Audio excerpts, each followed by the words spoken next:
Okay, ready?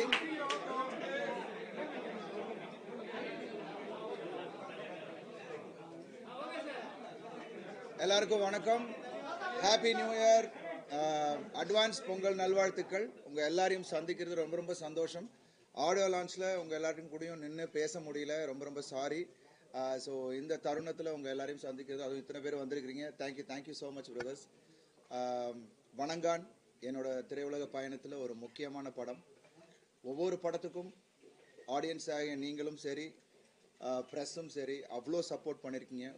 எவ்வளோ கதாபாத்திரம் பண்ணியிருக்கேன். பட் அதெல்லாம் மீறி வணங்கானில் பண்ண இந்த கதாபாத்திரம் ஐ திங்க் என்னோட திரையுலக பயணத்தில் கம்ப்ளீட்டாக ஒரு மாறுபட்ட ஒரு கதாபாத்திரம். அது பாலா சார் அப்படியே மாற்றிருக்காரு.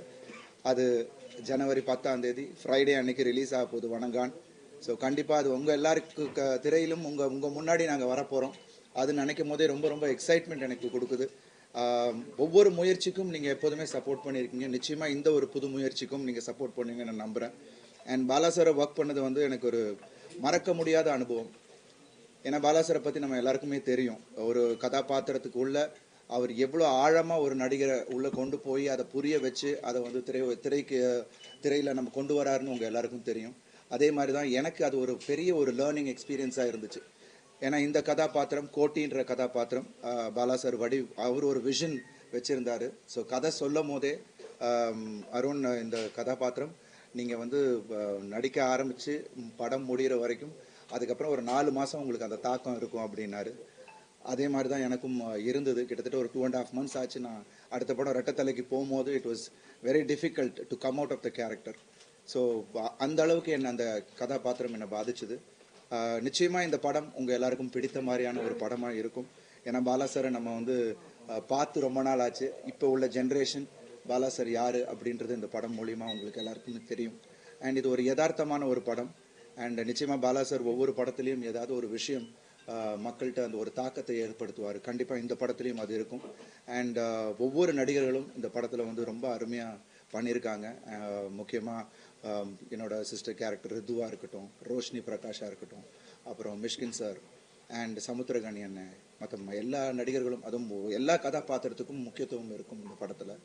அண்ட் ஜிவி பிரகாஷ் மியூசிக் இதில் ஒரு முக்கியமான ஒரு பங்கு இருக்கும். ஏன்னா இப்போ சாங்ஸ் எல்லாமே எல்லாரும் அவ்வளோ அருமையாக இருக்குது அப்படின்னு சொல்லிட்டு இருக்காங்க. இறைநூறாக இருக்கட்டும், முகிலின் மேலேவாக இருக்கட்டும், ஒவ்வொரு பாடல்களும் இந்த படத்துக்கு ஒரு பலம் சேர்த்துருக்கு. அண்ட் பாலா சாரோட ஸ்டோரி டெல்லிங் நம்ம எல்லாருக்கும் தெரியும். நிச்சயமாக நீங்கள் படம் முடிச்சுட்டு வெளியில் வரும்போது ஒரு ஒரு ஒரு ஒரு ஒரு இம்பேக்டோடு தான் வெளியில் வருவீங்க அப்படின்னு இந்த நேரத்தில் நான் சொல்லிக்கிறேன். அண்ட் மற்றபடி இந்த எக்ஸ்பீரியன்ஸே எனக்கு ரொம்ப புதுசாக இருந்தது. அண்ட் நிறைய மெனக்கடல்கள் இருந்தது, நிறைய பயிற்சிகள் பண்ண வேண்டியது இருந்தது. பட் எல்லாத்துக்கும் மேலே இட் வாஸ் வெரி சாட்டிஸ்ஃபைங். அது ரொம்ப முக்கியம். ஒரு நடிகனாக இவ்வளோ வருஷம் நம்ம ஃபீல்டில் இருந்து இந்த மாதிரியான ஒரு எக்ஸ்பீரியன்ஸுக்காக தான் நான் ரொம்ப நாள் ஏங்கிட்டு இருந்தேன். ஏன்னா பாலா சார் படம் பண்ணணும் அப்படின்றது என்னோடய ஏர்லி ஸ்டேஜஸ்லேயே நான் ஏங்கிட்டு இருந்த ஒரு விஷயம். அது இந்த தருணத்தில் நடந்திருக்குன்னும் போது ரொம்ப ரொம்ப சந்தோஷமாக இருக்குது. ஏன்னா இது ஒரு 12 வருஷத்துக்கு முன்னாடி பண்ணியிருந்தேன்னா அது வேறு மாதிரியாக எனக்கு ஒரு மைண்ட் செட் இருந்திருக்கும். பட் ஆனால் ஒரு ஆக்டராக கொஞ்சம் மெச்சூர் ஆனதுனால இன்னும் பாலா சாரை புரிஞ்சுக்க முடிஞ்சது, ஈஸியாக அவர் கூட ட்ராவல் பண்ண முடிஞ்சது. ஸோ அது எல்லாமே எனக்கு ரொம்ப ரொம்ப ஒரு பெரிய அனுபவமாக இருந்தது. இந்த எல்லாமே உங்களுக்கு திரையில் உங்கள் கண்ணுக்கு முன்னால் வரப்போகிறோம். ஸோ ரொம்ப ரொம்ப சந்தோஷமாக இருக்குது. எல்லாரும் சப்போர்ட் பண்ணுங்கள். நிச்சயமாக உங்கள் எல்லாருக்கும், அதுவும் குடும்பங்களுக்கும், பெண்களுக்கும், எல்லா தரப்பினருக்கும் இந்த படம் பிடிக்கும் அப்படின்ற ஒரு நம்பிக்கை எனக்கு இருக்குது.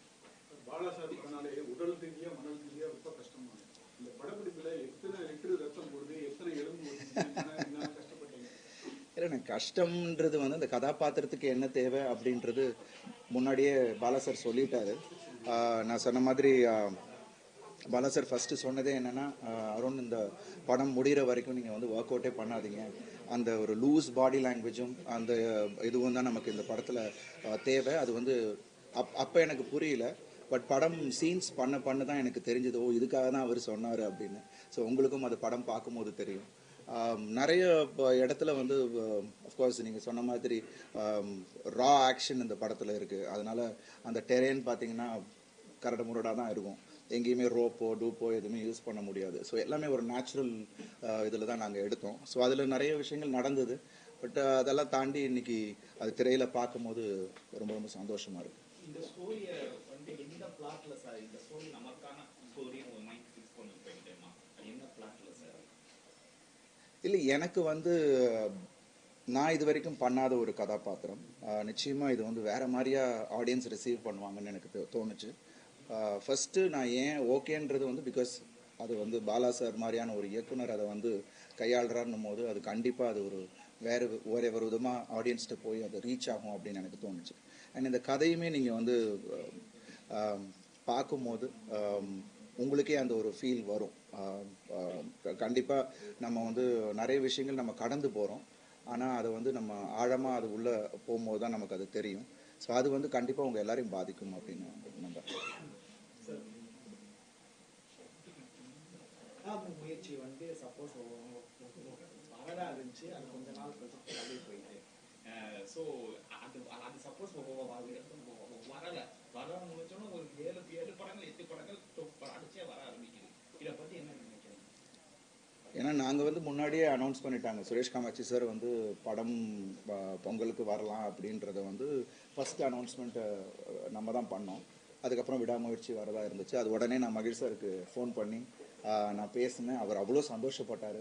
அருண் வரீங்களா, ரொம்ப சந்தோஷம் அப்படின்னாரு. அண்ட் ப்ளஸ் ஃபேன்ஸுமே வந்து அவ்வளோ அழகாக அதை என்கரேஜ் பண்ணாங்க. யாருமே இது வந்து ஒரு போட்டி அது இதுன்னு சொல்லலை. பட் எங்களுக்கு என்னென்னா திரையரங்குகள் எங்களுக்கும் ஒரு சின்ன இடம் கிடைக்கும், அதில் நம்ம வரலாம் அப்படின்னு தான் நினச்சோம். இப்போ அது வரல, எனக்கு ரொம்ப மிகப்பெரிய வருத்தம். பட் இருந்தாலும் அது வந்து ஒரு மிகப்பெரிய அடுத்த ஒரு பெரிய படமாக அமைஞ்சு அது எப்போ வந்தாலும் அது பெரிய சக்ஸஸாக ஆக போகுது அப்படின்றது தான் என்னோட நம்பிக்கை. அண்ட் மற்ற படங்கள் இந்த நேரம் வந்துட்டு இருக்கு, அதுக்கும் என்னோட வாழ்த்துக்கள்.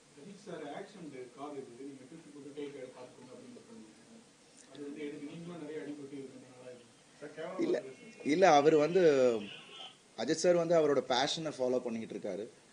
ரேசிங் வந்து எவ்வளோ ரிஸ்கான ஒரு விஷயம் நம்ம எல்லாருக்குமே தெரியும். ஸோ அந்த வீடியோ பார்த்தவொடனே எனக்கு ரொம்ப ஷாக்கிங்காக இருந்தது. உடனே நான் வந்து சுரேஷ் சார் தொடர்பு கொண்டேன். எப்படி இருக்காருன்னு கேட்டேன். இல்லை சார், இஸ் ஓகே சார், நாளைக்கு திருப்பி ட்ராக்கு போகிறாருன்னாரு. என்ன சார் சொல்கிறீங்க அப்படின்னு. ஸோ அந்த மாதிரியான ஒரு ஒரு ஒரு போல்டான பர்சன் தான் அஜித் சார். ஸோ அவருக்கு என்னுடைய வாழ்த்துக்கள். அண்ட் அதனால தான் அந்த ட்வீட்டே போட்டேன். God bless him and we all love him. So அந்த ஒரு விஷயம் தான் நான் சொன்னேன். அண்ட் எல்லா துறையிலையும் ஒரு ரிஸ்க் இருக்குது. I think I should be safe. Prayers to him, அவ்வளோதான்.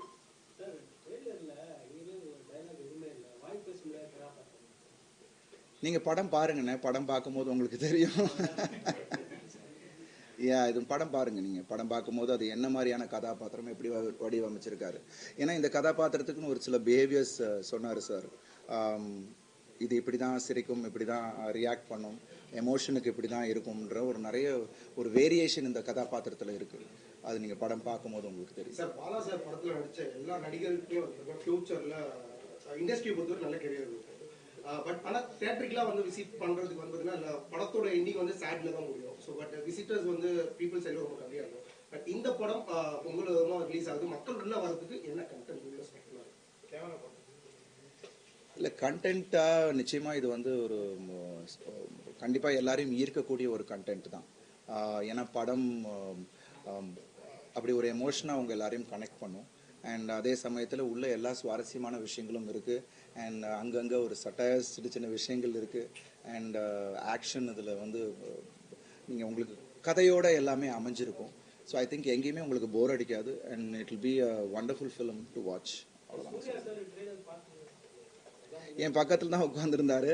ட்ரெய்லர் பார்த்துட்டு பயங்கரமாக ஹாப்பியாக இருந்தார். தொடையில் தட்டி மாற்றிடுறாருல்ல எல்லாரையும் அப்படின்னாரு.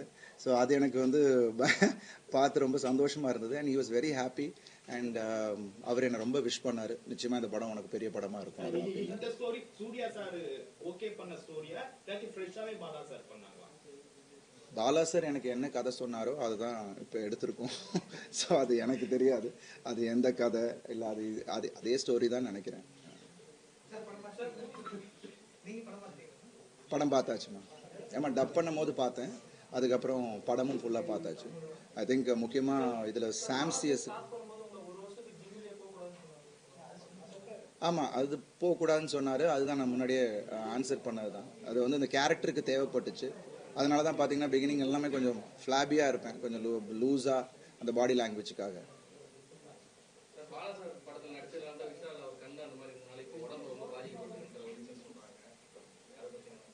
நோ கமெண்ட்ஸ்மா, எனக்கு அதை பற்றி தெரியல.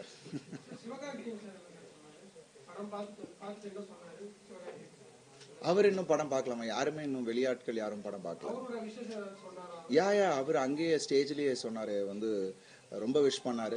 என்னோட டெடிகேஷன், எனக்கு அவருக்கு பிடிச்ச விஷயமே என்னோட டெடிகேஷன், விடாமுயற்சி, அவர் தொடர்ந்து அவரை விட்டு கொடுக்காம பண்ணுறதுன்னு சொன்னார். அதுவே எனக்கு ஒரு பெரிய விஷயமா இருந்தது. And thanks. அந்த மாதிரி பல பேரை நான் இப்போ வர ஜென்ரேஷனை இன்ஸ்பயர் பண்ணுறன்ற போது ரொம்ப ரொம்ப சந்தோஷமாகவும் இருக்குது. எந்த சீக்வன்ஸ் வந்து நானா இதுன்னு நீங்க பிரமிச்சு பார்த்துருப்பீங்களே, ஏற்கனவே மூவி பார்த்துருக்கீங்க, ஸோ எந்த சீக்வன்ஸ் வந்து உங்களுக்கு ஒரு பிரமிப்பு ஏற்படும்? அது நீங்க சொல்லணும், நீங்க பார்த்து சொல்லணும். உங்களுடைய பாயிண்ட் ஆஃப் வியூ. இன்ட்ரோவர் பிளாக் இல்ல, இது வந்து பிகினிங் என்னோட ஃபர்ஸ்ட் லுக்கு நான் பார்த்த உடனே இது நானா இதுன்னு கண்ணாடியை பார்த்துட்டு நான் யோசித்தேன். அதுக்கப்புறம் ஒவ்வொரு சீனும் பெர்ஃபார்ம் பண்ணும்போது, இன்டர்வல் பிளாக்காக இருக்கட்டும், அதில் வந்து அந்த சிஸ்டரோட நான் எனக்கும் என்னோட தங்கைக்கும் இருக்கிற சீக்வன்ஸாக இருக்கட்டும், எல்லாமே வந்து எனக்கு என்ன அறியாமல் சில விஷயங்கள் அங்கே நடந்தது. ஸோ அது வந்து ஐ திங்க் நீங்கள் அதை விட்னஸ் பண்ணுவீங்க, அப்போ உங்களுக்கு போட்டிருப்பேன். ஒரு 6 கிலோஸ் போட்டிருப்பேன் நினைக்கிறேன். பாலா சார் வந்து ஸ்பாட்ல எப்பவுமே வந்து கொஞ்சம் ஹார்ஷா நடந்துப்பாருன்னு சொல்லுவாங்க. பட் உங்கள்கிட்ட எங்கேயாவது ஸ்பாட்ல ஏதாவது ஒரு தருணத்தில் ஹார்ஷா நடந்தது? எங்கேயுமே இல்லைம்மா. எனக்கும் அதான் சொன்னேனே, பாலா சாரை நல்லா புரிஞ்சிக்க முடிஞ்சுது. அவர் என்ன எதிர்பார்க்குறாருன்னு எனக்கு கிளாரிட்டி இருந்தது. அதுதான் சொன்னேனே, இந்த ஒரு மெச்சூரிட்டி, இத்தனை வருஷம் அந்த எக்ஸ்பீரியன்ஸ் வந்து ஐ திங்க் இங்கே அதை ஹெல்ப் பண்ணுச்சு. அவரை வந்து ஈஸியாக என்னால் அதை புரிஞ்சிக்க முடிஞ்சுது. ஸோ அதனால் அவ்வளோ எனக்கு எங்கேயுமே பாலா சார் வந்து இந்த படத்தை ஃபுல்லாகவே வந்து யார்கிட்டையும் எங்கேயுமே கோவப்பட்டு நான் பார்க்கவே இல்லை. ரொம்ப பொறுமையாக எல்லாருக்கும் அந்த ஸ்பேஸ் கொடுத்து, டைம் கொடுத்து, ஏன்னா ஒரு டைரக்டராக ஒரு கிளாரிட்டி, இந்த கதாபாத்திரம் இப்படி வரணும், இந்த ரியாக்ஷன் வரணும் அப்படின்றதா வெயிட் பண்ணி எடுத்து, ரொம்ப பொறுமை அவருக்கு. என்னை பொறுத்த வரைக்கும் எந்த இடத்துலையுமே பாலா சார் டென்ஷனாகி நான் பார்க்கவே இல்லை. உங்களை வந்து கன்னத்துல தட்டி அப்ரிஷியேட் பண்ணாங்க. But end of the movie முடிஞ்சதுக்கு அப்புறம் வந்து உங்களுக்கு ஏதாச்சும் கிஃப்ட் பண்ணாரா? ஏதாச்சும் வேர்ட் உங்கள்கிட்ட பார்த்து சொன்னாங்க? எங்கள் அப்பாட்ட சொன்ன விஷயம் என்னென்னா, அப்பா போய் சொன்னாங்க, அருணை ரொம்ப பிரமாதமாக நடிக்க வச்சுருக்கீங்க அப்படின்ட்டு. அவர் அப்பாட்ட சொன்ன விஷயம், அவர்கிட்ட இருக்கிறது தான் நான் வெளில கொண்டு வந்திருக்கேன் அப்படின்னாரு. ஸோ அதுவே எனக்கு ஒரு பெரிய அப்ரிசியேஷன். அண்ட் மற்றபடி அவர் எப்போதுமே ரொம்ப காம் பர்சன். அவரோட படத்தை பற்றி பெருசாக வெளியில் சொல்லிக்க மாட்டார். அந்த மாதிரி தான் அவர் எப்போதுமே. பட் அவர் மானிட்டரில் உட்காந்து பார்க்கும்போது அவர் ரொம்ப சில டைம் எமோஷனல் ஆனார். எங்கள் பர்ஃபார்மன்ஸ் முடிச்சுட்டு கட்டே சொல்ல மாட்டார். அப்போ திடீர்னு விஜய் சார் ஒரு தடவை ஒரு சீன் கிளைமேக்ஸ் எடுத்துக்கிட்டு இருக்கும்போது டேரக்டர் விஜய் சார் வந்தது. ஆனால் பெரிய க்ரௌடு. ஸோ அப்போது சீன் போயிட்டுருக்கு, பெர்ஃபார்ம் பண்ணிக்கிட்டு இருக்கோம், கட்டே சொல்லலை. ஸோ திடீர்னு பார்த்தா விஜய் சார் வந்து கட்டு அப்படின்னு சொல்லிட்டு மைக்கில் சொன்னார். என்னடா விஜய் சார் சொல்கிறாப்லன்னு பார்த்தா டேரக்டர் சார் அப்படியே ஸ்க்ரீனை பார்த்துட்டு அப்படியே உட்காந்துட்டு இருந்தார். ஸோ அந்த அளவுக்கு he gets involve in that scene. அது எனக்கு ரொம்ப பிரமிப்பை ஏற்படுத்துச்சு.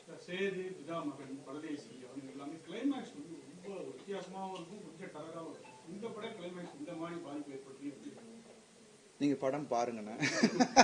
எல்லாத்தையும் நான் இப்பயே சொல்லிட்டேன். இப்படி நிறைய விஷயங்கள் படம் பார்க்கும்போது ஒரு சர்ப்ரைஸாகவும் இருக்கும். அண்ட் அது நிச்சயமாக நான் சொன்ன மாதிரி ஒரு எமோஷ்னலாக எல்லாரையும் கனெக்ட் பண்ணும் இந்த படம். அது வந்து நீங்கள் படம் பார்க்கும்போது உங்களுக்கு அது புரியும்.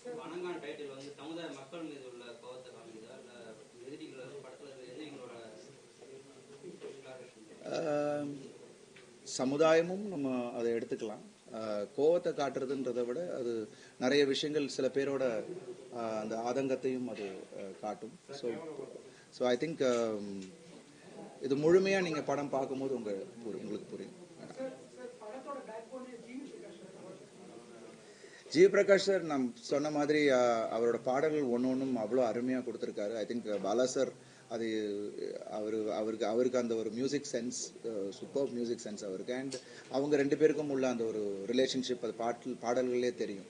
ஒரு டிவோஷனலாக ரொம்ப ஒரு மெலடி அண்ட் கதைக்கு தகுந்தாப்புல அது கதை ஓட்டத்துக்கு ரொம்ப இன்னும் மெருகேற்றுற மாதிரி தான் இருந்துச்சு ஜிவி பிரகாஷ் சாரோட மியூசிக். அண்ட் சாம்சியஸோட ஆர்ஆர் படத்தில் வந்து I think of course GV also worked in it. But RR அவரும் சேர்ந்து பண்ணி ரொம்ப அருமையாக பண்ணியிருக்காங்க. உங்களுக்கு நீங்கள் படம் ஃபைனல் நீங்கள் பார்த்து முடிக்கும் போது that will also give an impact.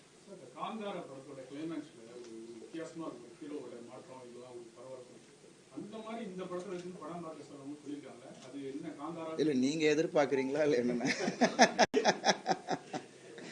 ஏன்னா நிச்சயமாக அது ஒரு ஒரு ஒரு ஒரு ஒரு தாக்கத்தை ஏற்படுத்தும் அப்படின்னு. ஸோ அது நீங்கள் படம் பாருங்கள். படம் தமிழ்நாட்டிலே கிட்டத்தட்ட ஒரு 500 தேட்டருக்கு மேலே ரிலீஸ் ஆகுது அப்படின்னு சொல்லியிருந்தாங்க. இப்போ முன்னாடியே class audience B class audience சீட்டு அப்படின்னு பிரிக்கிற மாதிரி இருந்துச்சு இல்லை? இப்போ கோவிடுக்கு அப்புறமா உலக மக்கள் எல்லா சினிமாவும் பார்க்குறாங்க. இந்த படத்தை அந்த மாதிரி ஒரு கோட்டுக்குள்ள அடைக்க முடியுமா? இல்லை அது அப்படி அடைக்க முடியாது. ஏன்னா இது வந்து ஹியூமன் எமோஷன்ஸ் சார்ந்த ஒரு விஷயம். ஸோ நம்ம டே டு டே பார்க்குற விஷயமா இருக்கலாம். ஒரு ஒரு புது ஒரு உணர்வை நம்ம கொண்டு வராரு, ஒரு புது உலகத்துக்குள்ளே நம்மளை கொண்டு போகிறாரு. ஸோ இது எல்லாமே வந்து ஐ திங்க் எல்லாருக்குமே இது ஒரு அட்ராக்ட் பண்ணக்கூடிய ஒரு கதையாக தான் இருக்கும். ஸோ சர்டன் செக்மெண்ட், இந்த செக்மெண்ட் தான் அந்த செக்மெண்ட் ஃபேமிலியாக பார்க்கலாம், பசங்க பார்க்கலாம், கேர்ள்ஸ் பார்க்கலாம், குழந்தைங்க பார்க்கலாம். ஸோ அந்த மாதிரியான ஒரு படம் தான். பாலசார் படங்கள் நிறைய தேசிய விருதுகளை தமிழ் சினிமா வாங்கிட்டு இந்த படம் எதுக்கெல்லாம் கொடுக்கும் உங்களுக்கு கிடைக்கும்? அது வந்து கிடைச்சா ரொம்ப ரொம்ப சந்தோஷம். ஸோ அது வந்து முதல்ல மக்களோட அன்பும் கிடைச்சாலே அது எங்களுக்கு ஒரு பெரிய விருது. ஸோ அதுக்கப்புறம் rest is left to God. Game Changers படமும் ரிலீஸ் ஆகுது at the same time. So இதனால ஸ்க்ரீனிங் கிடைக்கிறதுல ஏதாச்சும் இஷ்யூஸ் ஃபேஸ் பண்ணுறோம்? சரி, ஒவ்வொரு படங்களுமே நம்ம ரிலீஸ் பண்ணும்போது பல கஷ்டங்கள் எல்லாருக்குமே இருக்குது. அதே சில சிக்கல்கள் எங்களுக்கும் இல்லை எல்லா படங்களுக்கும் அது ஒன்று இருக்கும். பிகாஸ் இந்த பிரித்து கொடுக்கறதுல அது ஒன்று இருக்கும். ஸோ பார்க்கலாம். பிகாஸ் எல்லா படங்களுக்கும் ஒரு ஸ்பேஸ் வேணும். ஸோ அதே மாதிரி நிச்சயமாக எங்கள் படக்கும் அதுக்கான ஸ்பேஸ் கொடுக்குறாங்க. ஸோ அது நிச்சயமாக அது எந்த படம் நல்லா இருக்கோ அதுக்கான தேட்டருக்காரங்களே அதை வந்து எப்படி அதை கொண்டாடணுமோ அதை கொண்டாடுவாங்க. வேற வேற மூவி நீங்க பண்ணும்போது கொஞ்சம் கூலாவே இருப்பீங்க. ஆனா இந்த மூவி ரிலீஸ் கொஞ்சம் பயம் சார்ந்த ஒரு கூட்டம் இருக்கா? இல்லை, ஒவ்வொரு படமும் நம்ம வந்து ஒரு சாட்டிஸ்ஃபேக்ஷன் இருக்கும். பட் இந்த படத்தில் எனக்கு வந்து கூடுதல் சாட்டிஸ்ஃபேக்ஷன், ஒரு எக்ஸைட்மெண்ட். ஆடியன்ஸ் கிட்ட கொண்டு போய் ஒரு இத்தனை இந்த ஒரு வருஷத்தோட உழைப்பை, இத்தனை பேரோட உழைப்பை நம்ம கொண்டு போய் சேர்க்குறோம். அது ஒரு புது முயற்சி. ஸோ அது வந்து ஆடியன்ஸ்கிட்ட போய் சேர்க்குதுன்ற ஒரு எக்ஸைட்மெண்ட் தான் எனக்கு கூடுதலாக இருக்கும். ஸோ இது டென்ஷன் ஒன்றும் கிடையாது. பட் தியேட்டர்லேருந்து வரக்கூடியவங்க கிட்ட FDFX சொல்லி மூவியை பற்றி கேட்டுக்கணும். உங்களுடைய ஒப்பீனியனை பற்றி சொல்லுங்கள். இல்லை, அது அவங்களோட விருப்பம். ஏன்னா அவங்க சொல்கிறாங்க, நீங்கள் எடுக்கிறீங்க. ஸோ அது வந்து நம்ம பண்ணக்கூடாதுன்னு நம்ம எதுவும் சொல்ல முடியாது. ஏன்னா நம்ம இங்கே பண்ணலைன்னா அவங்க வந்து மொபைலில் பண்ண போகிறாங்க, இல்லை எங்கேயாவது பண்ண போகிறாங்க. ஸோ அது அப்படி அதை வந்து நம்ம எதுவும் சொல்ல முடியாது. பட் ஐ திங்க் மூவி கிரிட்டிக்ஸாக அவங்க காசு கொடுத்து போகிறவங்க அவங்களோட விருப்பத்தை சொல்கிறாங்க. ஸோ நம்ம வந்து ஒரு நல்ல படத்தை கொடுக்கணுன்றது தான் நம்மளோட உண்மையான நோக்கமாக இருக்கணும். ஒவ்வொரு கிரியேட்டரும் அதை மனசில் வச்சுட்டு அதை நம்ம பண்ணணுன்றது தான் என்னோட இந்த நேரத்தில்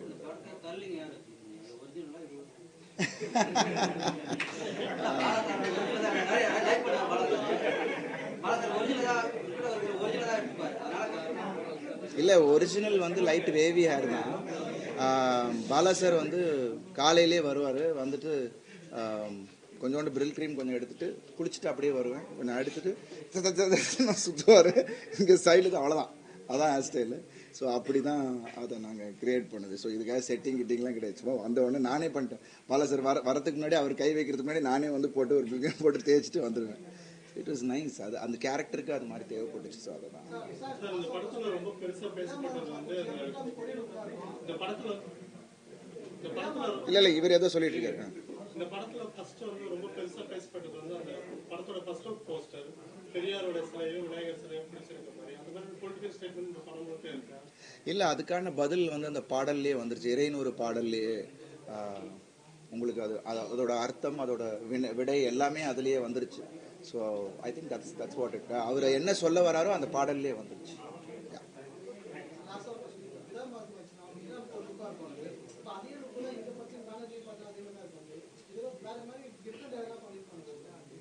படம் பாருங்களேன், அப்போ படம் பார்க்கும்போது உங்களுக்கு புரியும். அவ்வளோதான். அம்மா அப்பா வயசு குழந்தைங்க சிஸ்டர் எல்லாமே அழகா சாமியா பார்த்துக்கிட்டாங்க. இந்த மாதிரி லுக்கு அழுக்காத மாதிரி பார்க்கும்போது கெட்டலாம் பார்க்கணும். என்ன சொன்னாங்க? இல்லை, ஃபஸ்ட்டு நான் ஃபோட்டோ அனுப்பும்போது அவங்களுக்கு அடையாளம் தெரியல. ஸோ அந்த மாதிரி தான். பிகாஸ் அதுதான் எனக்கு கிடைச்சி. ஏன்னா இந்த கெட்டப்பில் ஆக்சுவலாக நாங்கள் நிறைய கன்னியாகுமரி ஸ்ட்ரீட்ஸு உள்ளுக்குள்ளே க்ரௌடுக்குள்ளெல்லாம் எடுத்தோம். கேமரா கொஞ்சம் வெளியில் வச்சு மறைவாக வச்செல்லாம் எடுத்தோம். நிறைய பேர் என்னை அடையாளமே கண்டுபிடிக்க முடியல. கேமராவை பார்த்த உடனே தான் என்னை வந்து அதே அருண் விஜய் நானுங்களே தவிர அது வரைக்கும் கண்டுபிடிக்கல. அது எனக்கு ஈஸியாகவும் இருந்துச்சு.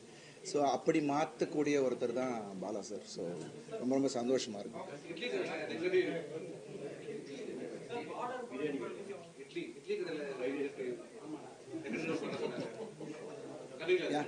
என்னம்மா? இல்லைம்மா, அடுத்தது வந்து நம்ம ரெட்டத்தலை பண்ணிக்கிட்டு இருக்கேன். அதுக்கப்புறம் நடக்கிறது உங்களுக்கு தெரியாமல் போகாது.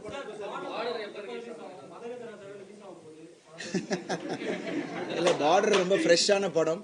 நிச்சயமாக திருப்பி அறிவாளன் சாரோட டச்சில் தான் இருக்கேன். ப்ரொடியூசர்ஸ் சில பிரச்சனைகள் இருந்தது, அது கண்டிப்பாக சால்வ் ஆகிடும்னு நினைக்கிறேன். கண்டிப்பாக அதுவும் ஒரு அது குற்றம் 23க்கு அப்புறம் அறிவாளன் சாரோட அடுத்த ஒரு பெரிய ஒரு படமாக அவருக்கும் இருக்கும், எனக்கும் அது ஒரு வேறு மாதிரியான ஒரு படமாக இருக்கும். பாக்ஸர் ஆக்சுவலாக நாங்கள் பண்ணலை. ஆக்சுவலாக ஒரு 3 நாள் தான் ஷூட் பண்ணோம். அதுக்காக நான் ஒரு 6 மாதம் ட்ரெயின் பண்ணது தான் கஷ்டமான ஒரு விஷயம். எனக்கு ரொம்ப கஷ்டம் அது வந்து நடக்கலை அப்படின்றது. அதுக்கப்புறம் நிறைய அதோட தழுவுகளில் படம் வந்துச்சு. So I didn't want to take it. அதுக்கப்புறம் தான் மாஃபியா அதே கெட்டப்பில் அது அந்த உடம்போட நான் மாஃபியா பண்ணேன். எனக்கு ஒரு பாக்ஸிங் கதை பண்ணணும்னு தான் ஆசை. பட் அதுக்கான ஒரு கரெக்டான ஒரு களம் கிடைக்கணும், கரெக்டான ஒரு கதை கிடைக்கணும். இருந்துச்சுன்னா நான் பண்ணுவேன். தெலுங்கெல்லாம் நான் பண்ணலம்மா, தமிழ் மட்டும்தான்.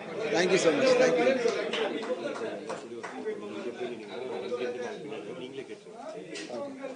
ஹாப்பி பொங்கல். எல்லாருக்கும் பொங்கல் நல்வாழ்த்துக்கள். Thank you so much. எல்லாரும் படத்தை பாருங்க, உங்க எல்லாருக்கும் பிடிக்கும். அண்ட் உங்க எல்லாருடைய சப்போர்ட்டும் எனக்கு தேவை. Thank you so much guys. Thank you. Thanks for this time. ஒரு ஃபோட்டோ எடுத்துக்கலாம் வாங்க. இப்படி வந்துடும்.